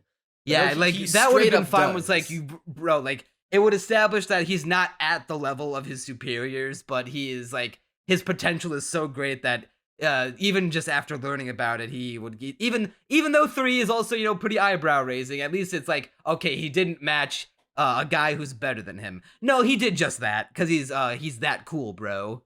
I mean, the show clearly feels the need to justify it by having this narration over it that's like, athletes enter a state called the zone. Jujutsu sorcerers have a similar thing where they can, they just feel right there. They're feeling the moment. They can do things they normally would not have. Yeah, I agree with you there, but Black Flash is still an interesting concept to me. It's almost like a critical hit, and at least the way the show has used it thus far has been very satisfying. Like, there's something very visceral about the Black Flash, where it's like you get that hit in, and then they just get like, it's clearly They doing get hit just twice as hard.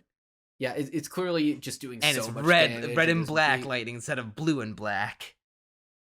Yeah, basically, it's rule of cool, but I buy into it. For the most part. Asterisk, but yeah. And I have to mention this here because I have it written right next to my Black Flash notes that we'll expand upon it later, but we have to add one more to the Megumi jobber count, because he gets he doesn't even outright beat the Blood Archer guy before because they both acknowledged that they were holding back in each other's fights, and they were interrupted by the plant curse anyway. And then all the plant dude has to do is just shoot him with a flesh bud one. It's like a plant bud ones that eats away at his curse energy, and he's down for the count. So that's one more for the Megumi job counter. Yeah. Hey, at least, at least he gets his moment later, but until then, he's taken up so many jobs, the rest of the cast is unemployed. Yeah, he's crashed. He's single-handedly ruining the job market for the rest of them. So, now that Todo even makes it a point to be like, listen, Yuji, you have to take on Hanami by yourself. I will not even lift a finger to help you unless you land a black flash on him. And then when he does, he's like, all right, my best friend, let's kick his ass, let's jump this guy. And we get, once again, our repeat of the fight back scene of Hanami and, Nanami and Yuji against Mahito, with Todo and Yuji just going ham on Hanami, using Todo's technique, the motherfucking boogie woogie, where all he does is clap his hands and he switches his position with someone else.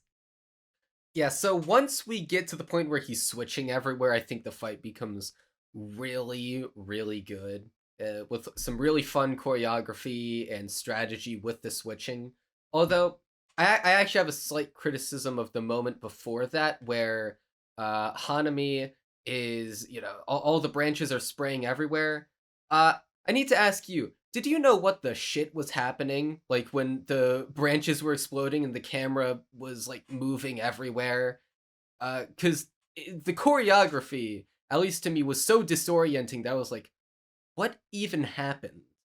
And, if like, I were got to, I can't remember idea, the exact scene that you're talking about, but if I were to wager a guess, it was probably the kind of attack where it's like, oh, I'm just gonna unleash a bunch of things at you, see, and they're yeah, gonna go all over the place. I got what the attack was, but following the characters' movements on like a moment-to-moment basis was just completely impossible. I had no idea how far away they were from their opponent, and it didn't feel disorienting in an intentional way.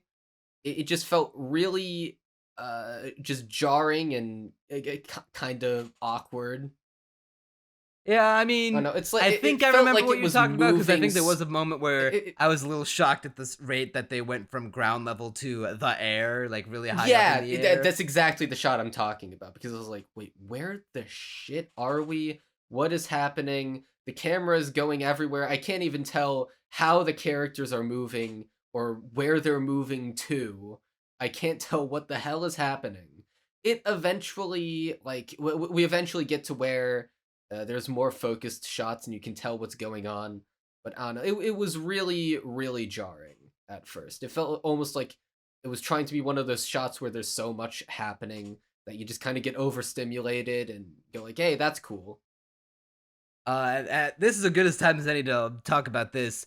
You know how we kind of have a running theme when it comes to talking about shows on the podcast, where it's like, oh, it's in typical anime fashion, the first few episodes are really well animated, and then they kind of go down in production quality as the show goes on, because they gotta front load all the good stuff at the front to get you hooked, and then they can afford to not try as hard and go a little easier on the animation and the choreography and the I have an direction issue with you saying the word try there, but go on.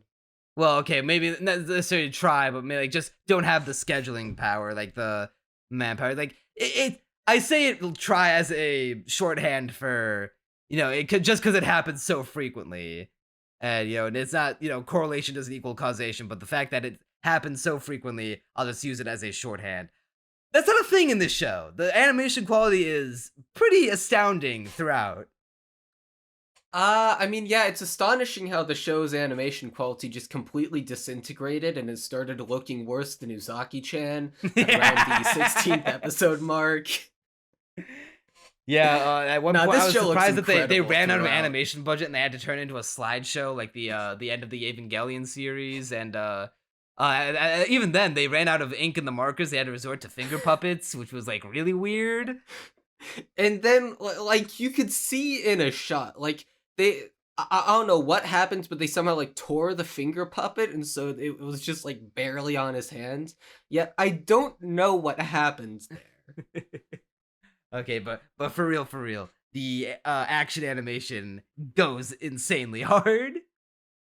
Yeah, this is a very consistent production. There are a few times where it does look a little weird, like how they have this CG water spraying effect, which looked fine at first, but then they like squished it down in a shot. I wrote it down when it happened. It looked really awkward.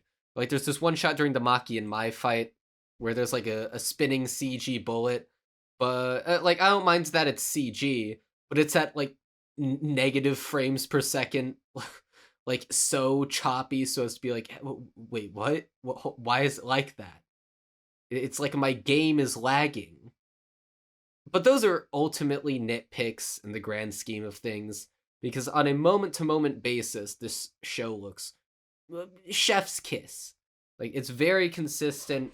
The action is pops off consistently, and even when it is doing like sliding panning shots, it's in service of making sure that the action animation is as good as it can be, and it never feels like it relies on them too much.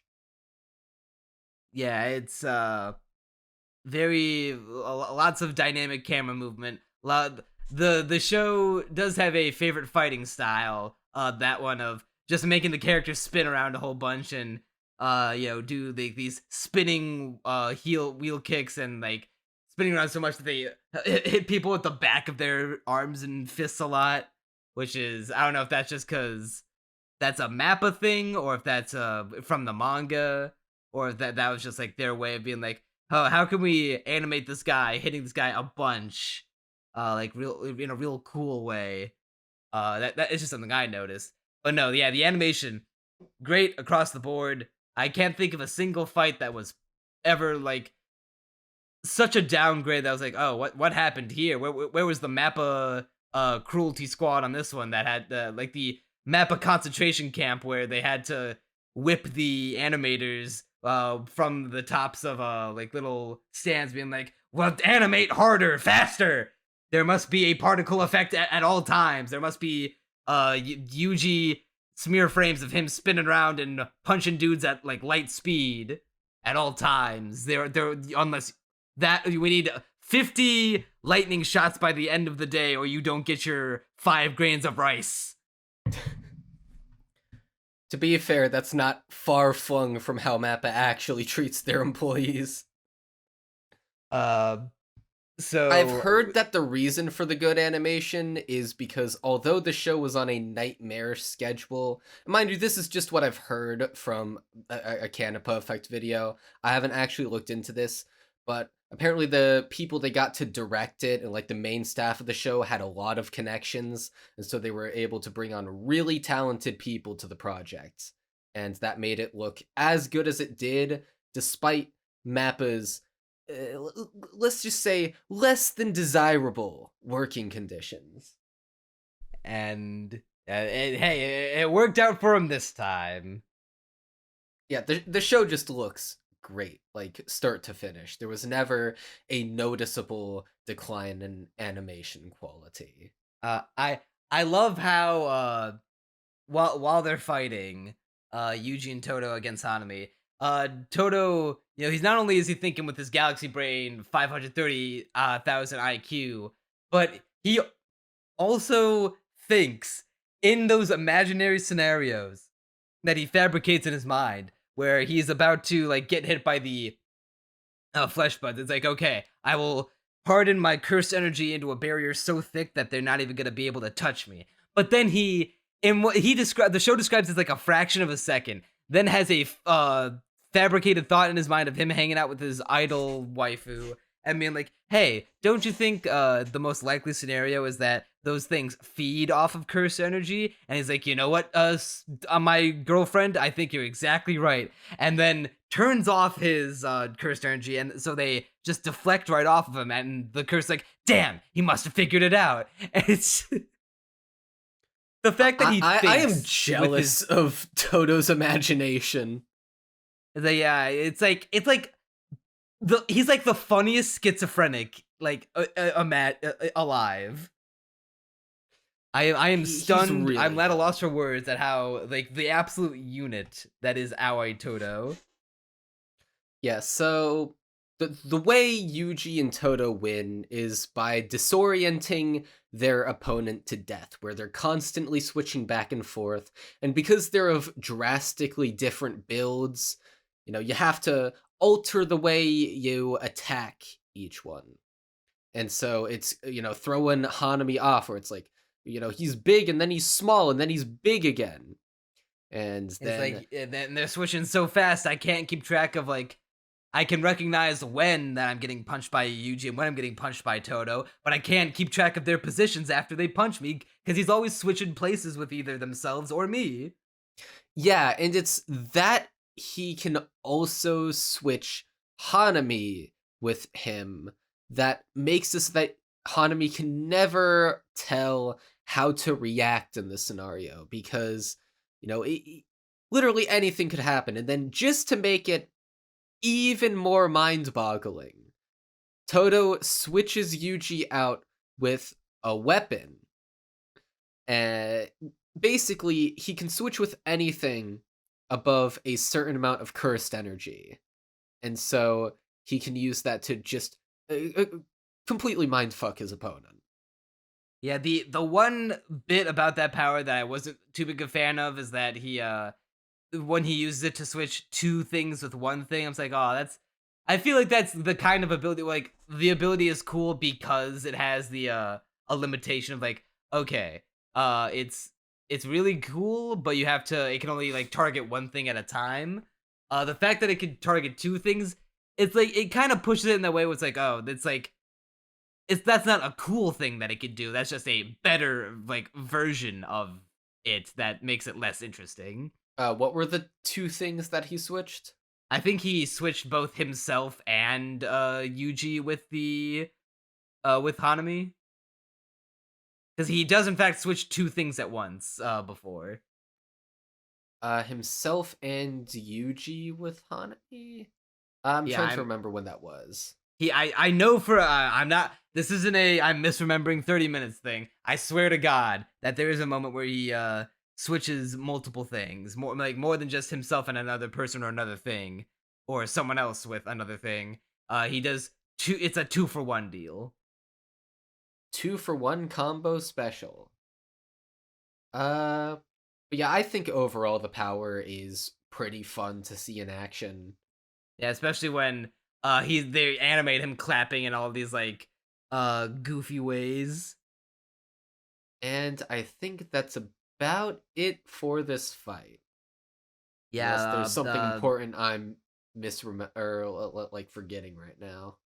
Nah, we kind of got the gist of it. Hanami gets away because Gojo is a fickle mistress, even though he totally could have just bodied her immediately. And that's pretty much the end of it. And then they play baseball. Then we get into the baseball episode. Yeah.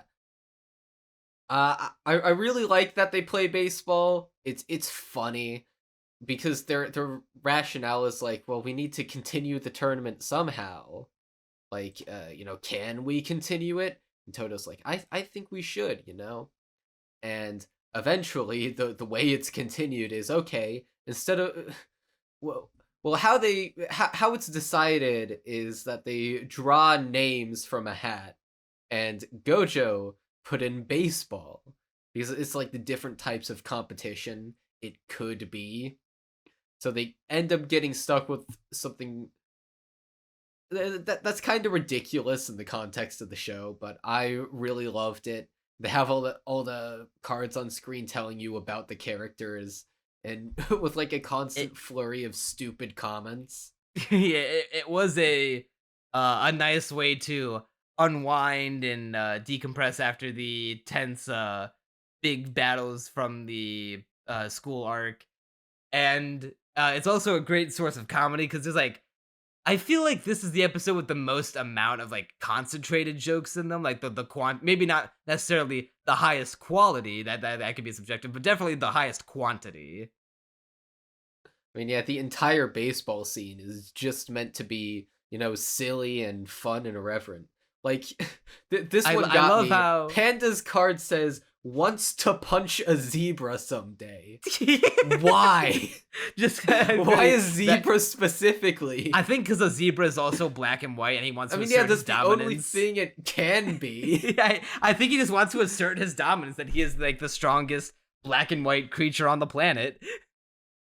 Yeah, won the middle school nationals with Itadori. Itadori denies. I know yeah, you all those are screenshotted great. a whole bunch. I love the bit where Maki hits a home run, or seemingly hits a home run, but then we see the witch goes flying in the air, just nonchalantly catches the ball with like no fanfare. Yeah, and they're like, bruh, that's cheating. They bring out a pitching machine that they say is a body of Mekamaru, but it clearly isn't. It's just a pitching machine that they painted Mekamaru's face and name on just so they could use it. Yeah, and when someone tells them like, hey, you switch him out with someone else to pitch, she's like, we can't. This is all he can do. And then the best fucking joke in probably maybe the entire show, because this had me dying as well. It's definitely maybe it's just up there with the flashback scene that Todo envisions in his head. Todo gets hit in the face by a baseball from Maki, and instead of being like concerned at all, Yuji's the only one concerned about it. Literally everyone else there is just like, wow, Maki, nice pitch, bro, nice pitch. Even her sister, who hates her, says nice pitch. And then Yuji just is like, turns to Todo while he's holding him, and just like, damn, bro, ain't no one like you for real. Not even one person here. That one was funny. I definitely would not put it on the same level as the middle school flashback. I was in hysterics because just the delivery of, dude, nice no pitch. one likes you. I'm like, that's impressive. Like, nobody. It got me good. So now we get to the final 3 episodes of the batch, which essentially, at least my read of it is the part where the show was like, you know what, Megumi and Nobara have spent too much time not being complete badasses. We need to make them complete badasses now. And making complete badasses out of them, they do. Because of who boy. Yeah, so basically episode 22 is mostly just setup. Setup of a pretty fun sort of like ghost busting mystery-ish story. They're basically just sleuthing around and figuring out, what's going on. There's this ghost that's out there killing people, and it puts curses on them if they jump off this bridge. And Megumi's sister went bungee jumping off the bridge, and he was like, oh no. Now I'm invested in this, and I need to beat him as quickly as possible because we don't know when the curse is going to activate. And so they lose the blonde girl that is taking them everywhere for this mission. And they end up going under the bridge and finding the ghost. And at first it's just them, like playing whack-a-mole with the guy. But then 2 other curses come over. And so each person is fighting their own curse and getting their own moment to shine, which I think is a really good idea. because like where did I have this note? So like in episode 22 I put the note Megumi, the unjobbing, because he was going out He on his finally own gets a to fight. W. Yeah, it's because he was finally getting like going out on his own to fight the curse. But then I saw Yuji and Nobara come with him, and I was like, Megumi, rejobbed, because I thought Yuji was just gonna steal the spotlight again, and then he unjobbing himself, and he It's did a actually triple get reverse his job. And so he's going up against this curse with Sukuna's finger. He has consumed the fingy. And what caused this to happen is it's established is that Yuji, being Sukuna's vessel, basically is causing a bunch of curses to start awakening and causing havoc. Which they don't tell Yuji, except Sukuna does anyway, so lol rip. That is my one big criticism of this half of the season. There was a criminal lack of Sukuna. Yeah, but I didn't care about him as much as you did, so I don't care. I cared immensely. And so we learn a bit more about Megumi's backstory and his relationship with his sister. And well, hold on. Before that, actually, we get Megumi. We basically learn that he has the reason why he's been holding back this entire time is because he has this power where if he's in a pinch, he can essentially kamikaze himself and take himself out, but also his opponents. Basically, a guaranteed death. And Megumi's about to do it. You think, oh, is he gonna give up his life? But of course not. And he has the most raw expression ever and is just like, fuck that. I ain't giving up my life for this. And he like domain expands and tries to take. He goes it's Joker like an mode. incomplete domain expansion, and basically uses all of his energy to get the bad guy. Yeah, it's like a big shadow swarm that uses all of his like different shadow animals to just basically absorb and swarm this guy. He just is going also kind of crazy while doing so. 'Cause he's just like, you know what?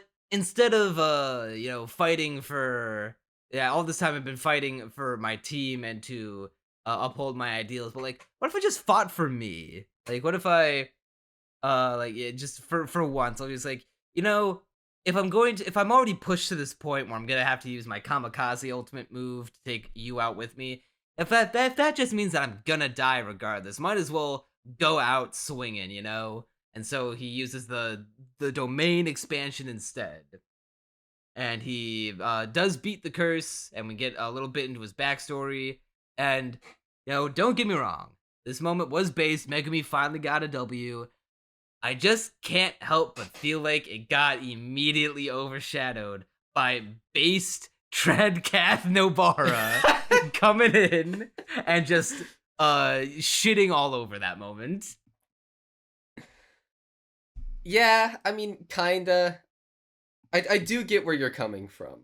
Although I still think both I'm of not them are trying to great downplay moments. it. I'm just saying the show kinda ended up, maybe if unintentionally, downplaying it by giving us Nobara's version. It's just so much better though. Yeah, so what gets me about Nobara's is, okay, so for context, they're fighting half human, half curses. Basically unholy abominations that should not have ever been created. And there's three Yeah, of the they dudes. were And they're the artifacts that Mahito stole. I like the lore behind them, because they're long ago, I think like maybe multiple centuries, there was this wicked jujutsu sorcerer who bred with this woman who had the unique attribute that she could bear the children of cursed spirits. So, and they specifically mentioned, so this sorcerer, 9 times he impregnated this woman, and 9 times he had her children aborted just so they could fine-tune the process of like manufacturing, for lack of a better term, the cursed fetuses, the Seems cursed like a swell zygotes. guy. Yeah, and each one was a little more developed than the last, and so they had their own unique cursed spirits inside them. And so when Mahito sold them from the chaos of the Jujutsu Tech invasion, he took some humans and force fed them the little tiny fetuses and turned them into these half human, half curse abominations.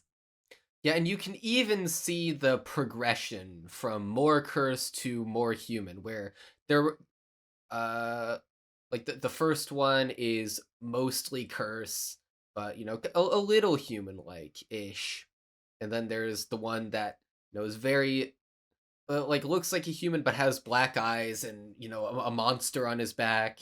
Then the final one, who isn't dead yet, basically just looks like a really creepy dude.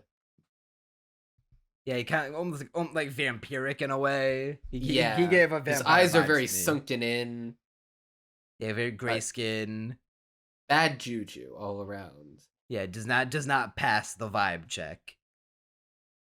And so his power is that he can basically basically poison you with his blood. Kind of. It's not really a poison. It's like but a it rotting. kind of is. It's yeah, you decompose, but and it has like these. It puts these markings on your skin where the decomposition begins, and his blood. It's like in is a there. rose tattoo pattern, which is like just Yeah. looks visually cool. And so Nobara is like, oh yeah, you put your blood in us, and it's gonna decompose, right? Okay.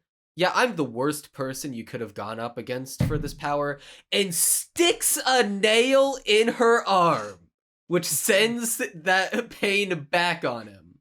Like raw as fuck. And then she's using their I don't know if this was exactly her intention, but the fact that they, I think unbeknownst to her, they have such a deep brotherly bond, despite being curse monsters, that like they do genuinely care for each other, that she's using that against them. Be like, hey, so you're either going to release this technique and undo your rotting, or you're gonna feel all of this pain and then some. And like while the older back monster dude is able to handle it, the of the more deformed green monster man is getting his shit kicked in by Yuji, while he's also getting all the pain from Nobara's technique. And so he's just like crying out for his brother, like, please, brother, make it stop and help me. And he's like, but if I do that, like this move will guarantee us victory. But all this pain, it's like so much, and I'm feeling, not only am I feeling like the actual physical pain, you're putting me through the pain of watching my brother to get hurt so much, and I'm supposed to live for him. And it's like the expression on Nobara's face is just like so deliciously evil and sadistic. Like, and like as like he's like lamenting this fact, she's just continuing to drive nails into her arm, be like, "Tick tock, motherfucker." It's so cool. And eventually, they do kill his brother, and he's not having a good time with that. And he tries to get away with a passing truck, and he's just like, "Yeah, you better not slow down, motherfucker. We're getting out of here. I swear to you, you two, Yuji and Nobara, I will come back and I will have my revenge." Hey, what are you doing off in the distance over there? Because he had lost his arm, and with the straw doll technique, she just blasts a nail into the doll with the arm attached to it, and he just dies right then and there. Well, Yuji delivers the killing blow, but she prevents him from getting away. Yeah, so overall, Nobara, this fight genuinely made me like her like twice as much as I did before. I'm thinking like a solid 3 times. Oh, how can we forget the actual like definitely the best shot of this fight, but like definitely probably one of the best shots of the entire show, where after like he undoes the curse. He's like, I'm gonna get you, Nobara, but and like oh yeah, by the way, I have one more Oh, I know what shot you're ability. talking about. Yeah, I have one more my nails have one more ability. Hairpin technique, because she had embedded a nail into the green blobby monster man, and then it just goes like straight through him, like bisects him entirely in a big splash of blood, while she's just like got her back to like, cool guys don't look at blood explosions. And the whole background goes black. It's just nothing but the black of the background, the red of the blood, the silhouette of the monster, and she's just standing there smiling. And it's just ooh, like this. I want this is the frame I want to model my life after. I need to embody this energy in my day-to-day life.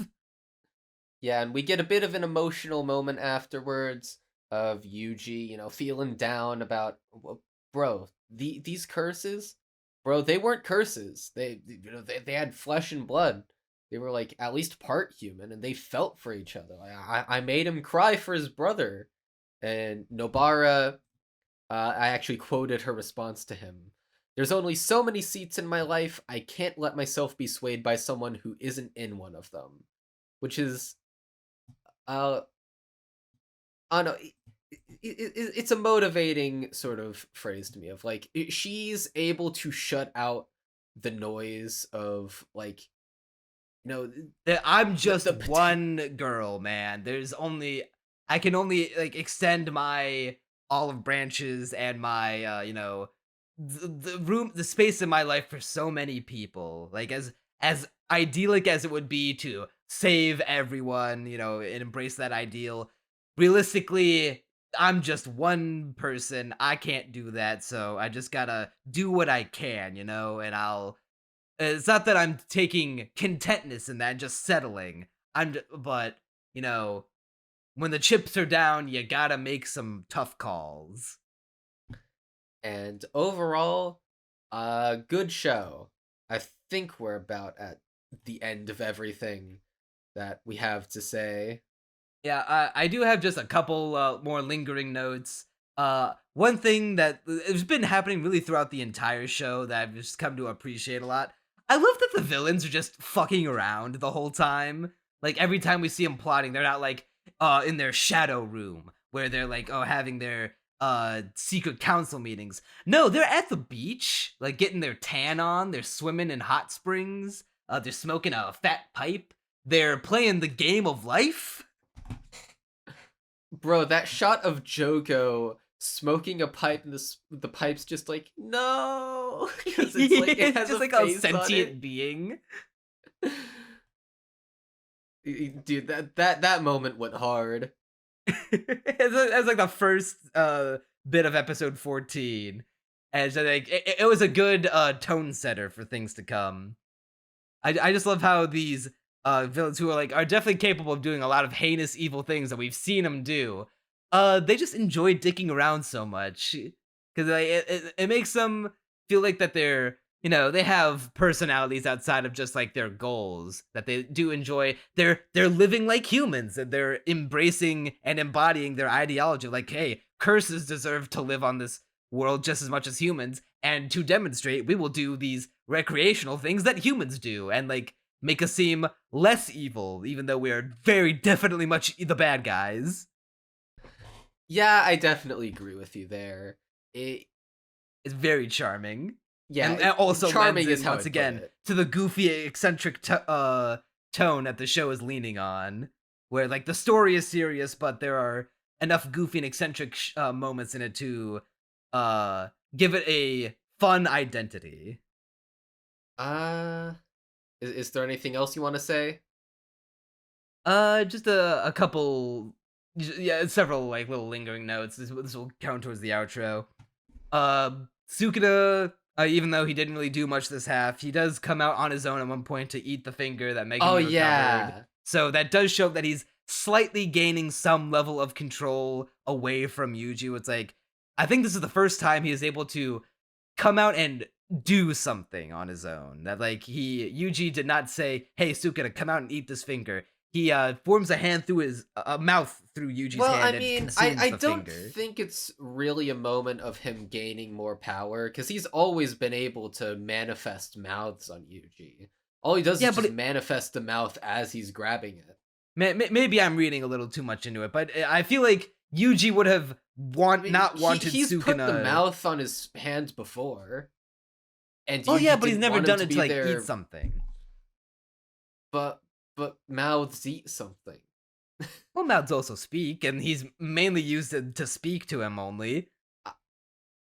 I don't feel like it's a moment of him gaining more power. I'm not per saying it's se. like well, I'm not saying this is Or, a like problem wresting anyway. control. I've interpreted it away as a from bit of Yuji. like Sukuna's like you like don't forget about him, don't sleep on Sukuna, man. He's still in there, and I feel like he might be plotting something. Oh well, he's definitely plotting something. Because Yeah.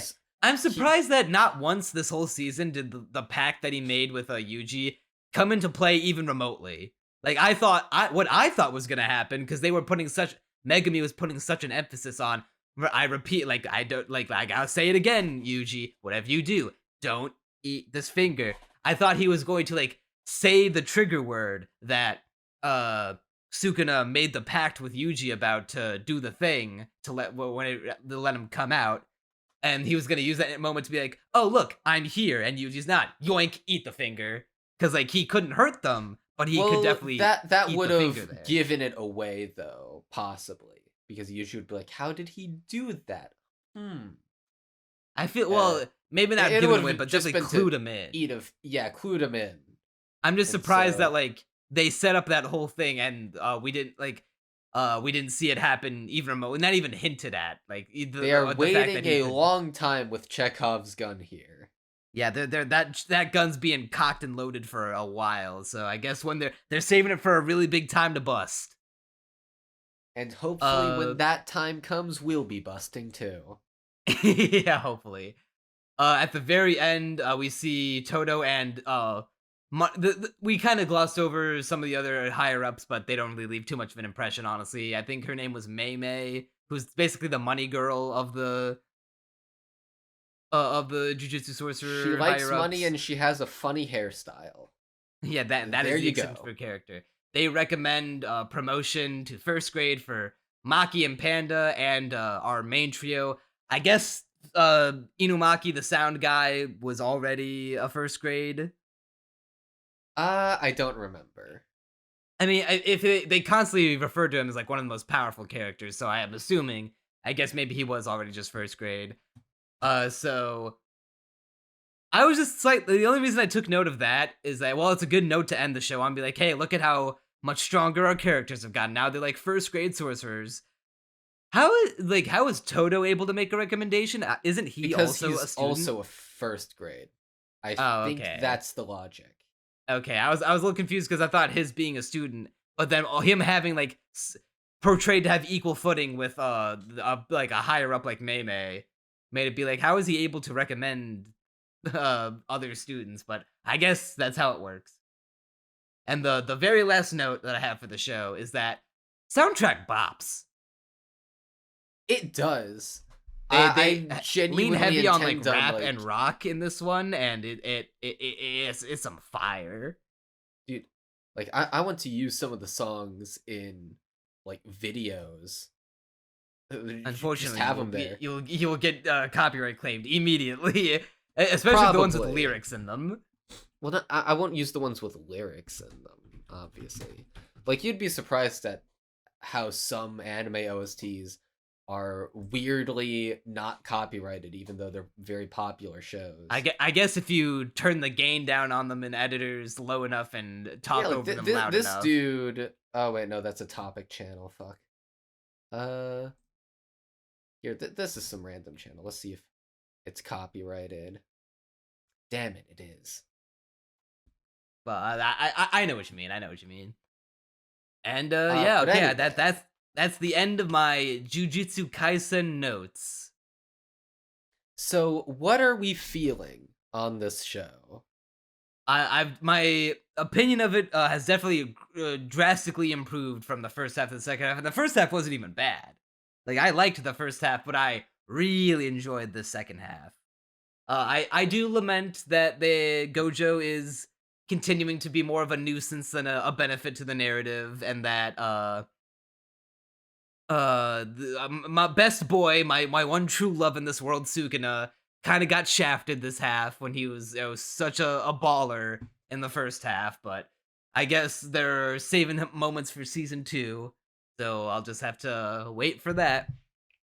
And oh yeah, I want to make this one last talking point because we're approaching the 2-hour mark, and I don't want this going too long. That I forgot to mention there because I was so wrapped up in the Nobara hype. The one thought that I was thinking after the Nobara scene, because as much as I enjoyed it, the one thought that I had afterwards was she always the Joker? And she just like went into her Joker mode there? Because like why is she suddenly this sadistic, bloodthirsty sorcerer girl? That's I wouldn't really describe her as bloodthirsty though. I mean, like she was like reveling in the fact that she was like she is embodying the emo power of self-harm and using it against those cursed humans, and then like she was like reveling in it. She was not like wincing in pain every time she drove a nail through her own arm. She was smiling and being like, "Hey, let's play a game of chicken." Like it's like almost like Jigsaw. I mean, yeah, but I don't think I interpret it as Jokerish as you did. I just thought like, it's her like sort of enjoying the thrill of the fight, but not like maniacal. I mean, I'm only bringing it up because it's such a departure from her character established up to this point. It's not.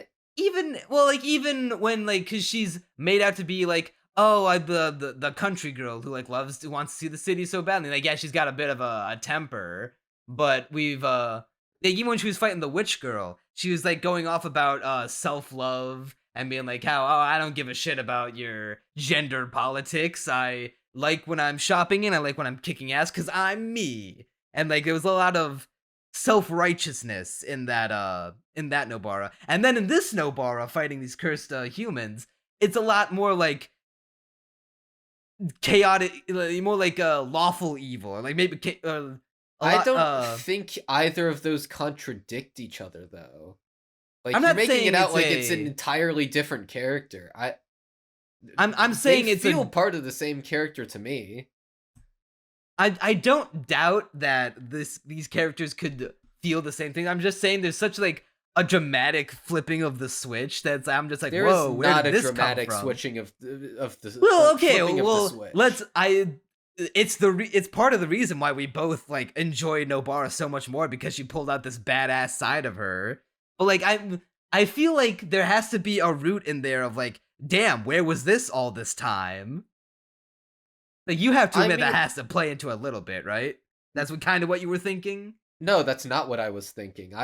She's always been kind of harsh at times. She's always had the capability to be that way, and it's mostly like up to this point it's mostly used in comedy scenes and over the top to get pissed off at Yuji and punch him for no reason and whatnot. Like I could totally see someone like that going that's really just like hard. Anime like trope. I mean, yeah, it is like, an anime trope, but it's still a part of her character. It's not just ooga booga, that's the trope. It's like, oh, this is the type of person she is, and then you see how that sort of personality trait can take on a different light when she's facing off against like when she's really intense in the heat of battle, when she's having her life we never saw threatened. a gradient to get her from point A to point B. She just like jumped there. But that's not that big of a jump. I genuinely don't know where you're coming from with this. I'm not saying it as like it's this problem that's gonna drag down the score. I'm just saying like I like that it happens because it makes Nobara like this is the most badass moment in the entire show. Like driving a nail into yourself while you're being poisoned and rotting to death just to make your opponent share the pain. that's not like an awkward transition. It's just I the fact that she's don't like get what you're talking reveling about. in it. That like She's not. I wouldn't even describe it as reveling. she's got a smile on her face when she's driving a nail through a like. Mind you, this isn't a curse. This is also a curse like human. This is at least at some point was human that she is like enjoying, or at least at some level, because she does have a smile on the face in the badass I mean, at scene this where point, she she doesn't bisects know the they're dude. humans, though. Like, she thinks they're just curses. Like, they don't figure out they're humans until the one, like, the less human of the two. I dies am and then remembering doesn't that, and fade you away. are Like, in you her are right eyes, about these are that. just normal curses. Okay. Well, I'll concede that point, but I still maintain that it's like she's still taking, even if they're like evil curses, like she seems to take a weird amount of pleasure in, or like a sadistic pleasure that what I didn't see like this part of her character before. I never saw her as like at any point enjoying like making her opponent feel pain. I mean, what... I'm not even sure if she enjoys the fact that she's She was harming them. smiling, bro. She was like, smiling. I know she was smiling, but to me, like, that could also be in part like she obviously enjoys the fight on some level, I guess, but it also is in part, at least to me, like, you know, a front of like, oh, what are you gonna do now? Like, you know, I've got your plan stopped completely. Like, you're just gonna be put through unimaginable pain. yeah, but she's not even. It's not like a smug, JoJo confidence. Well, where it's why like, would she be "Oh, smug about it? Well, it's like you know how in the I know your only reference for this is part 6 JoJo, but like you know how in part 6, no, like very rarely are our heroes like taking a sadistic pleasure in dismantling their I opponents. feel when like they've you're done a really thing where they've beaten overhyping their- what Nobara was doing. I feel like you're making her out as like some bloodthirsty monster. It's She not was a little really bloodthirsty, that- bro. A little. Come but, on, like, it's come on, not- man. It's not so far flung from what her character was before. Like, it feels in character to me. Like I'll reiterate. I don't doubt that it's in character. I'm just saying, we didn't see much of a like. Is it a problem gradient. that we didn't see it before? I mean, I would have appreciated it. It caught me off guard, and I guess it caught me off guard in a good way, because like we both agree it's badass. I enjoyed every moment of it. I just thought like, damn, why? It doesn't. But why to me, though? there just doesn't need to be a but why gradient. though? Like, first of all, it isn't that big of a jump to begin with, and second of all, there doesn't need to be a gradient with how like it does feel in character. I Like, mean, to me, if that's I were just to like, be oh, as she's doing cynical this as new possible, interesting part of her character. If I were to be as cynical as possible, I could be like, oh, I see why they're doing this. It's because the author realized, damn, Nobara hasn't really done anything that cool outside of the fight with the witch girl. And then even in the end, she didn't really win that fight because Mai shot her in the head and ended up knocking her out. To be fair, that was So- totally the author's thought process. Yeah, so I believe in that fan theory. so let me make her like this, give her this incredibly badass insane moment where she's Yeah, like, that's totally... exactly what he thought. Okay, well, why are you finding it so hard for me to believe that I think this? Because it's totally in character. Like, I agree that he was putting a badass moment there, but like, it's in character. It makes sense. You know, it's not that far removed from what she was prior. Well, you know what? I think it is, and that's why it's dragging down the show to a 4 out of 10. I'm just kidding. I mean, see, the thing is, Megumi also had a moment kind of like that. Well, at least with Megumi, I can like, kind he of buy, was because he's set up to be drove like into the the Sasuke brink, you know, character. he's He's a like- school shooter in the making. I was expecting him to He's have not. like a... What do you mean he's a school? he was like the king bully. Well, not necessarily bully, but he was like the top dog of his middle school, and like kicked the ass of like all the students there, and like does have a hatred towards bad people and people who do good. I mean, obviously with Yoshino, he's the #1 school shooter candidate in this show. Yeah, with but... Yoshino, I get it. But... yeah, but like, I'm just saying, like, you have the weirdest interpretations of these characters. Even like in show, times. I was expecting him in shonen tropes for him to be like the character is like, oh, he's the nonchalant, reserves his emotions kind of guy, because when he lets loose, he's gonna let loose, baby. He's got that anger burning deep within him. Yeah, so why can't the same be true with Nobara? Because she's she doesn't have that same bottling of emotions. She is like very outward with her expressions. Yeah, but at no that's point why is she's so outward to the point where she is like she's not established as someone who enjoys inflicting pain on even curses, not necessarily cursed of people, because she didn't, like you said, she didn't know. I just think you're really overhyping how much she enjoyed it. Like I really think in your mind you thought like she was like fucking loving every moment of it. You can't blame me when she doesn't have a frown on her face as soon as she figures out that, oh, I can just drive a nail into my arm and make you feel the same pain. Like, and from then on, she is full evil smiles. Yeah, but I don't know. To me, that comes off as like more cocky than sociopathic. I mean, you would think she'd like wince maybe of the fact like driving another, like she's put 3 nails into her arm, and like while she is rotting. So you think maybe she'd like be in some amount of pain, but no, she's got like I feel the like smile we're talking of the devil in circles at this. Yeah, point, we are. Yeah, but... we're talking in circles. And Neon's final wrong. point I'll make Tell me how right I am in the comments. No, He's Crunchy's wrong. Tell me how Say I'm Crunchy right. is right in the comments below. It's like to one last point in your favor. I'll play devil's advocate for you. It may tie into this greater theme that the show has of like enjoying the thrill of battle. Like both Mahito and Hanami discover like this thrill of battle through Yuji. So maybe it's spreading to characters like Megumi and Nobara. So maybe that's it.